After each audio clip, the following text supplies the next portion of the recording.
الأطفال في رمضان بيحبوا يصوموا معانا. هقول لكم على خطوات بسيطة علشان نعلمهم الصيام من وهم صغيرين.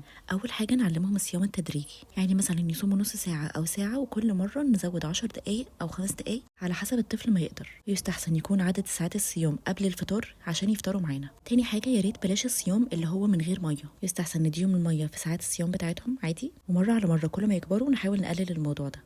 نحاول بقدر الامكان تكون وجبه السحور والفطار صحيه بالنسبه لهم، غنيه بالالياف والبروتين علشان تشبعهم لفتره طويله، وغنيه بالفواكه والخضار المرطب زي الخيار مثلا والخس. ولو عندهم اي مشاكل صحيه يستحسن بلاش صيام اصلا. نحاول نقلل السكريات والنشويات البسيطه ونبدلها بنشويات معقده. قد ما نقدر نخلي دايما العيش فيه الياف. ممكن كمان نعلمهم يعملوا السحور والفطار معانا ويحسوا باجواء رمضان، ونكافئهم على كل ساعه صيام يصوموها معانا، ونحكي لهم عن فوائد الصيام وقد ايه هو صحي للجسم، علشان لما يكبروا يكونوا خلاص اتعودوا على حاجه زي دي، وجسمهم يكون خلاص اتعود وما يحسوش بإرهاق أو تعب. ودي بورد فلافل صحية تنفع للسحور، جربوها وبالهنا والشفا.